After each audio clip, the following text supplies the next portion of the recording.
Strictly follow कीजिए, अन्यथा जीवन में सफलता कहीं भी जाइए।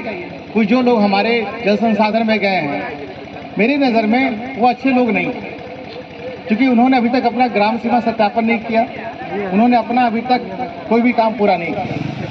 तो वो हम पर, हमारी कुदृष्टि, मैं बहुत स्पष्ट, मेरी कुदृष्टि उन पर वहाँ भी रहेगी, मैं स्पष्ट कर देता हूँ। बाबू जो आदमी अपने जहाँ से उनको लॉन्चिंग पैड मिला, ये लॉन्चिंग पैड था जी, रेवेन्यू लॉन्चिंग पैड पर ही खराब काम करोगे तो अच्छा काम कैसे होगा, तुम्हारा भविष्य कैसे अच्छा होगा। तो मेरी निगाह उन पर भी बहुत स्पष्ट होगी। और एक बात जो बार बार कहा जा रहा है कि मेरी प्रोन्नति हुई अपर संभागता में, अपर सचिव में, बेटा ऐसा नहीं है। मैं अपर सचिव पिछले 3 साल से हूँ और मैं अगले साल विशेष सचिव 1 जनवरी 26 को बन जाऊँगा और 28 में मैं सचिव बन जाऊँगा और सचिव बनकर रिटायर कर जाऊँगा। तो यही मसला है। अपर सचिव का इक्विवेलेंट पद था। आपको बता दें कि हमसे 4 या 5 बार जूनियर हमारी वर्तमान जिलाधिकारी महोदया हैं, वो अभी जॉइंट सेक्रेटरी भी नहीं बनी। तो और वैसे भी जल संसाधन में सामान्य तौर पर बड़ी चुनिंदा लोग को ले जाता है, उसकी क्रेडिबिलिटी को चेक किया है। इसलिए मेरा कहना है, जैसे हमको रिवार्ड मिला है, आपको भी रिवार्ड मिलेगा तभी जब आप अच्छा काम करेंगे।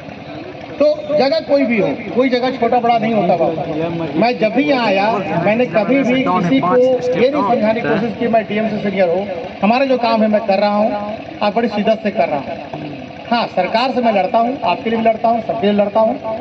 तो प्लीज़ मेरा अंतिम अनुरोध, जाने के क्रम में एक आश्वासन हमको चाहिए कि समय सीमा के अंदर, देखो फिर होता, चूंकि रेवेन्यू मेरे खून में है, तो हमको तो आश्वासन आपसे चाहिए ना कि ये काम आप समय पर समाप्त करेंगे।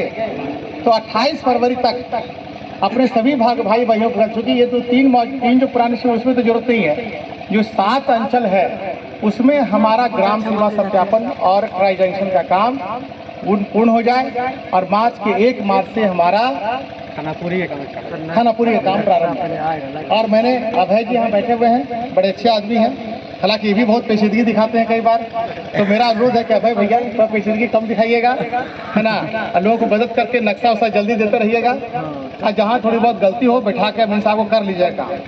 तो इन्हीं शब्दों के साथ आपके उज्जवल भविष्य की कामना के साथ, और ईश्वर करे, देखो मैं फिर कह रहा हूँ, अभी आपको भी आश्वासन दे रहा हूँ, मैं चाहूँगा कि सरकार आपको नियमित करे, इसी पद पर नियमित करे। मेरी मैं वहाँ पर इस धंधे में लगूंगा, क्योंकि मेरा काम था पहले जमीन को जो रहती जमीन को आपने सरकारी कर दिया था उसको बुक करना, उससे मैंने सफलता प्राप्त कर ली। अब मेरा दूसरा उद्देश्य है कि आप चूंकि मेरा स्पष्ट मानना है कि रेवेन्यू के काम में जब तक एम्प्लॉय को आप परमानेंट नहीं कीजिएगा, उसका मनोबल हाई नहीं होगा, काम नहीं कर सकता, मेरा बहुत स्पष्ट मानना है। और सरकार इस पर सोचती है। देखो एक बात और बता दें, जो लोग सोचते हैं कि हम 3 साल के लिए, 1 साल के लिए, 2 साल के लिए, बकवास है। तुम लोग भी या तो किताब नहीं पढ़ते या पढ़ना नहीं चाहते। बंदोबस्ती की अगली प्रक्रिया क्या है? चकबंदी। तो तुम बंदोबस्ती पर लटके रहोगे तो चकबंदी कब करोगे यार? चकबंदी बहुत समय लगेगा। चकबंदी मैंने पढ़ाया भी, जो हमारे पूरा जो नया मीना तुमको हमने पढ़ाया भी है। तो पहले खत्म तो करो चकबंदी में, फिर हम आएंगे तुम्हारे ही डायरेक्टर में, चिंता मत करो। तो जल्दी खत्म करो, तो जल्दी समाप्त करो, और हमारी इन्हीं शुभकामनाओं के साथ कि आप जल्दी समाप्त कीजिए, अब बढ़िया से रहिए। देखो काम ऐसा करो कि कोई आप पर उंगली नहीं उठाए, कोई आपको बोले नहीं, मेरी इच्छा यही होती है। और मैं जानता हूँ जब तक हमारे दोनों एसओ बैठे हुए हैं, पूछ लीजिए कि हमारे रहते कभी लोगों को तकलीफ कोई विभाग से हुई नहीं हुई, क्योंकि हम लड़ते थे इनके बिहाफ में। तो इन्हीं शब्दों के साथ कि आप अपना काम सुचारू रूप से कीजिए, ढंग से कीजिए, समय पे कीजिए, मैं अपनी वाणी को विराम देता हूँ। और आने वाले पदाधिकारी के लिए हमने ये लॉन्चिंग पैड तैयार कर दिया है, उसको बहुत तकलीफ नहीं होगी। एक बच्चा कल आया था मेरा अस्थामा का, तुम ही था ना बेटा, ये आया था कि सर हमको कहीं कर दी, कहाँ अलीगंज से कंदरा। यार जाते जाते इतने बड़े निर्णय नहीं लिए जाते बेटा, इसलिए मैं नहीं लिया, क्योंकि जाने वाले पदाधिकारियों को बहुत बड़े निर्णय से परहेज करना चाहिए, ये नियम बोलता है।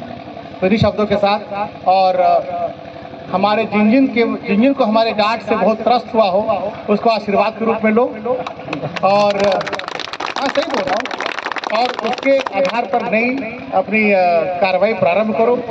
क्योंकि एक बात बता दूं, रेवेन्यू के ऐसे कोई भी बायलॉज, कोई भी नियम ऐसा नहीं जो हमको बाय हार्ट याद नहीं, इसलिए कहीं भी समस्या हो आप एक सिर्फ व्हाट्सअप कर दो, ग्रुप में मैं बना रहूँगा, सिर्फ व्हाट्सअप कर दो, सर ये समस्या आ रही है, मैं उसका निदान कर दूँगा। अभी आपको बताऊं एक उदाहरण, आपको चकाई में गया था, चकाई गए थे ना जी हम लोग, चकाई में बेवकूफ़ ला रहा था ना एक, एक अमीन साहब हमको बेवकूफ़ बना रहे थे, सर यहाँ पर हमको कोई फिक्स पॉइंट नहीं है, कैसे हम ट्राई जंक्शन, कैसे हम सीमा सत्यापन करेंगे। हम कहे चलो तो पर हम थे, नरुला साहब थे और अमृत थे और कोई और आप थे, अजय थे, अजय इसके साक्षात गवाह हैं। हमने कहा चलो स्पॉट पे। उसको नहीं विश्वास था कि ये एसओ साहब कि 6 किलोमीटर पैदल चल रहे थे। हम 6 किलोमीटर पैदल चले। हमने कहा अब यहाँ से मीटर उठाओ, रोड को नापो तो देखो मिलता कि नहीं मिलता। और आपको बताते हैं गूगल अर्थ की से मापी की गई दूरी और आपके पिता से नापी गई दूरी में बहुत डिफरेंस नहीं है। हमने कहा बउआ खाली बहानाबाजी बंद करो, काम करो, चूंकि टेक्निकलिटी रेवेन्यू में ऐसा कोई काम नहीं जो मैं नहीं जानता।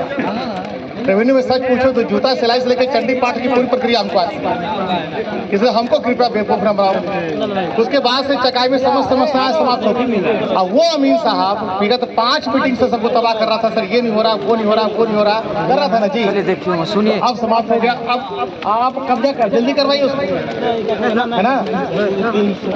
तो इन्हीं शब्दों के साथ आप सभी को कि आपने इतना शानदार आयोजन किया है और जो भी हमारे डांट से आहत हैं उससे हम क्षमा भी मांगते हैं, लेकिन ये बेटा आशीर्वाद है, फिर बोल देते हैं। तो इन्हीं शब्दों के साथ अपने शब्दों को विराम देते हैं। बहुत बहुत धन्यवाद, थैंक यू।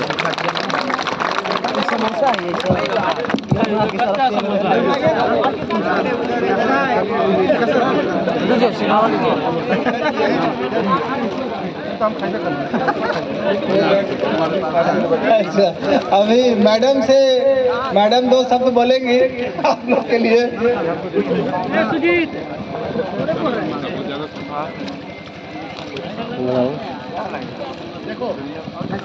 मैं इसलिए इसे बुलवा रहा हूँ कि 5 फीट की महिला मेरी प्रेरणा स्रोत है, मेरी सही माने प्रेरणा स्रोत है। और आपको इसे बता दूं कि जिंदगी के शुरुआत में बहुत शॉर्ट टेम्पर्ड थे, बहुत गुस्सा, सबसे लड़ जाते थे। कलेक्टर से लड़ गए, एससीएस से लड़ गए, चीफ सेक्रेटरी से लड़ गए, कमिश्नर से लड़ गए कि कहती थी पता नहीं आपका नौकरियों निभेगा कि नहीं निभेगा, है ना। तो मेरे को ठंडा करने में इनकी 99.9%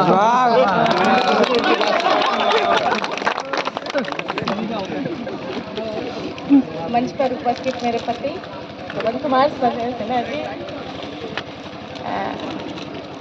एसओ गण, सब कानूनगो लोग और कार्यालय के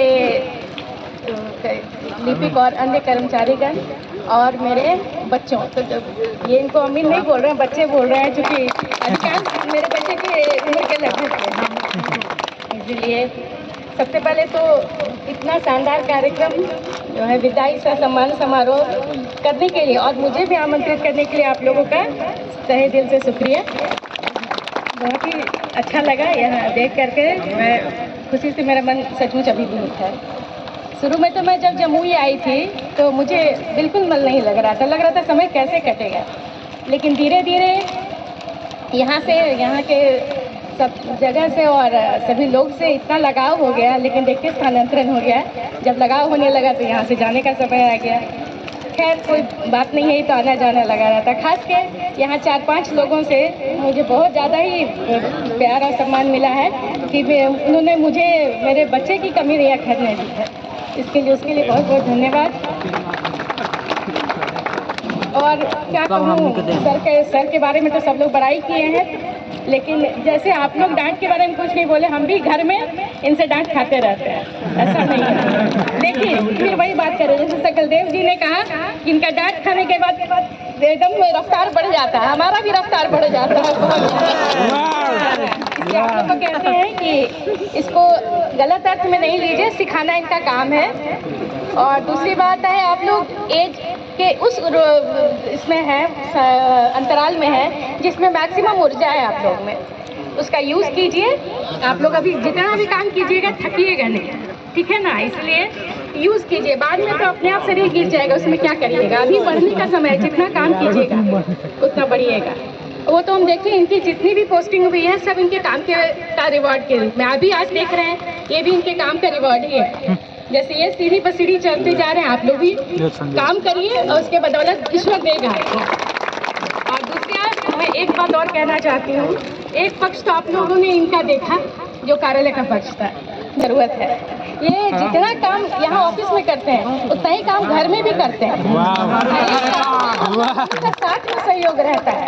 ये तो जो लोग हैं यहाँ पे वो लोग देख सकते हैं जो हमारे घर आए हैं। आप लोगों को मैं ये भी कहती हूँ कि जैसे सामंजस्य बना के चलिए, जैसे कार्यालय में है काम करते हैं, घर में भी मिलजुल के रहिए, क्वालिटी टाइम स्पेंड कीजिए, है ना। ये आप लोग पहले के ज़माने के लोग नहीं हैं जो नहीं समझ सकते हैं, सब लोग आज के युग के लोग हैं। आप लोग ये करिए, अपने पत्नी को सहयोग कीजिए, बच्चों के साथ मिलके रहिए, दूरी मत बनाइए, ठीक है। ये हमारा ये रहेगा।